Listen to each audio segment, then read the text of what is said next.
B. Ekonomi kerakyatan dalam negeri Pancasila dan contohnya. Ekonomi rakyat adalah suatu proses pengelolaan usaha secara mandiri dan kolaboratif oleh kelompok-kelompok masyarakat. Menurut pasal Undang-Undang 1945, pengertian sistem ekonomi rakyat merupakan suatu sistem guna mewujudkan kedaulatan masyarakat di bidang ekonomi. Secara garis besar, ekonomi berbasis kerakyatan di Indonesia berlandaskan pada Undang-Undang 1945 di pasal-pasal berikut.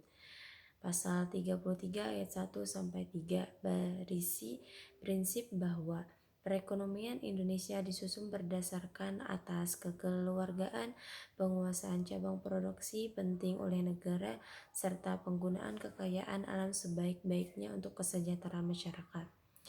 Pasal 27 ayat 2 tentang hak setiap warga negara Indonesia mendapat pekerjaan dan penghidupan layak. Dan yang ketiga, pasal 34 yang menyebutkan pemerintah bertanggung jawab merawat fakir miskin yang anak-anaknya terlantar. D. Faktor pendorong ekonomi kerakyatan di Indonesia. Dari bahasa tentang tujuan ekonomi rakyat di Indonesia, kita dapat menyimpulkan bahwa penerapan sistem ekonomi rakyat punya dampak luar biasa positif demi mewujudkan tujuan-tujuan tersebut. Ada beberapa faktor pendorong yang bisa kita usahakan. Yang pertama, tingkat pengetahuan dan keterampilan masyarakat.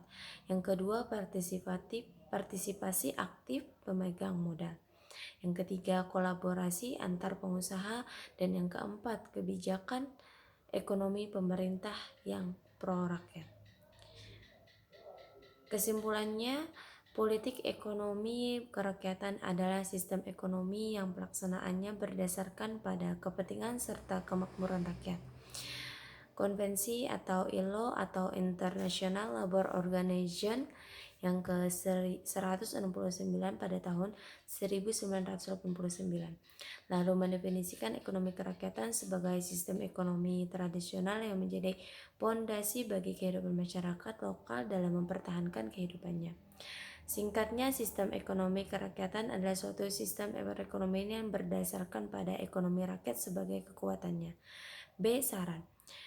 Yang saya ingin ekonomi kerakyatan kita dibangun dengan dasar Pancasila, terutama sila kelima, yaitu keadilan sosial bagi seluruh rakyat Indonesia, pertumbuhan ekonomi kerakyatan yang isinya menghilangkan dan menghapuskan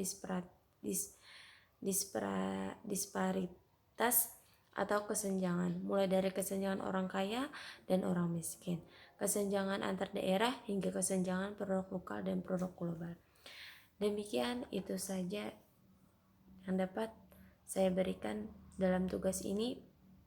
Mohon maaf jika ada salah. Wassalamualaikum warahmatullahi wabarakatuh.